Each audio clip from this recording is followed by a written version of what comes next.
quiet place between wakefulness and dreams, I found myself in the room. There were no distinguishing features, save for the one wall covered with small index card files.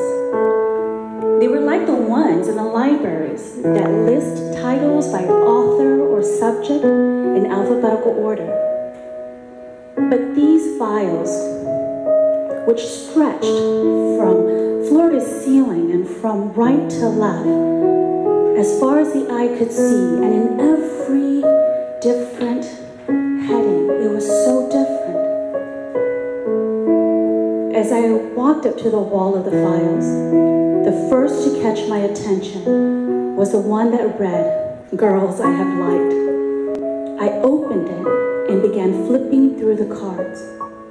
I quickly shut it, shocked to realize that I recognized the names written on each card. And then without being told, I knew exactly where I was. This lifeless room with its small files was a crude card catalog system for my entire life. The actions of my every moment, big and small, were written in a detail my memory could not match.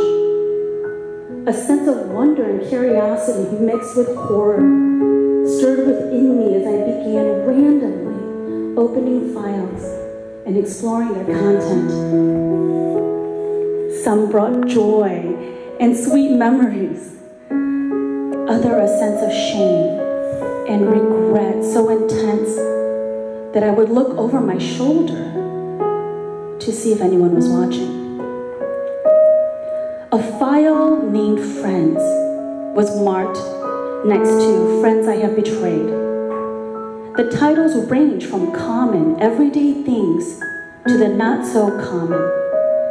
Books I have read, lies I have told, comfort I have given, jokes I have laughed at. Some were almost hilarious in their exactness, things I have yelled at my brothers and sisters,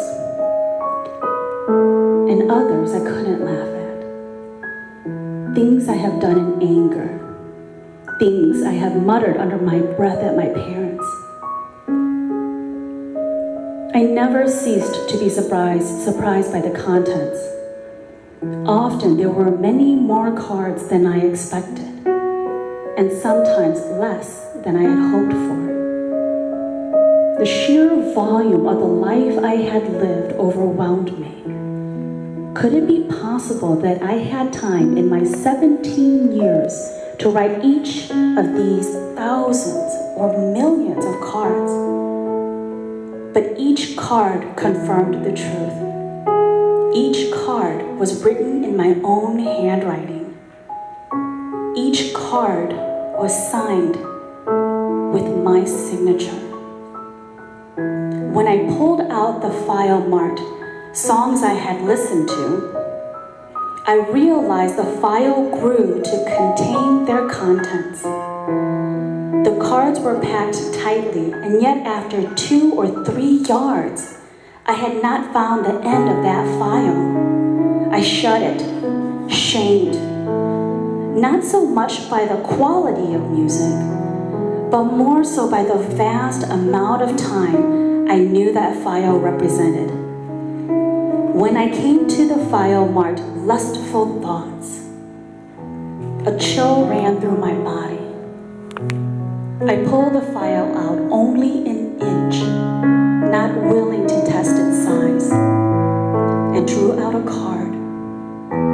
I shuddered at its detailed contents. I felt sick to think that such a moment had been recorded. A feeling of humiliation and anger ran through my body. One thought dominated my mind. No one must ever see these cards. No one must ever see this room. I have to destroy it. And in an insane frenzy, I yanked the file out. Its size didn't matter now. I had to empty it, burn the cards. But as I took the file, one end, and began pounding it to the floor, I could not dislodge a single card. I became desperate and pulled out a card, only to find it as strong as steel when I tried to tear it. Defeated and Utterly helpless, I returned the file to its slot. Leaning my forehead against the wall, I let out a long, self-pitying sigh. That was when I saw it. The file bore people I have shared the gospel with. The handle was brighter than those around it, newer, almost unused. I pulled on its handle and a small box no more than 3 inches fell into my hands. I could count the cards it contained in one hand, and then the tears came. I began to weep. Sobs so deep that it hurt starting from my stomach and shook through me. I fell on my knees and cried. I cried out of shame from the overwhelming shame of it all. The rows of file shells swirled in my eyes. No one must ever know of this room. I must lock it up and hide the key. Then I looked up, and through my tears I saw him enter the room. No, please, not him, not here. Anyone but Jesus. Why him? I watched helplessly as he began to open the files and read the cards. I couldn't bear to watch his response. The few times I looked at his face, I saw such sadness that it tore my heart. He seemed to intuitively go to the worst boxes.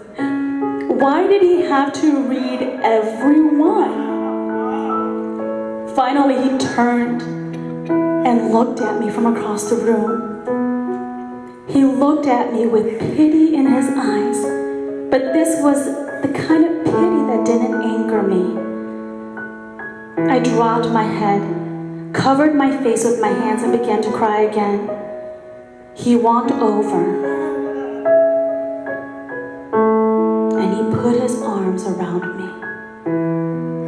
He could have said so many things, but he didn't say a word. He just cried with me. Then he got up and walked back to the wall of files. Staring at one end of the room, he took out a file and one by one began to sign his name over mine on each card. No, I shouted, rushing to him. All I could find to say was no, no. But as I pulled the card from him, his name shouldn't be on these. But there it was, written in red, so rich, so dark, so alive. The name of Jesus covered mine. It was written with his blood. He gently took the card back, and he smiled a sad smile and began to sign the cards again. I don't think I'll ever understand how he did it so quickly, but the next instant it seemed I heard him close the last file, and he walked back to my side. He placed his hand on my shoulder and said, "It is finished." I stood up, and he led me out the room. There was no lock on this door, for there were still cards to be written.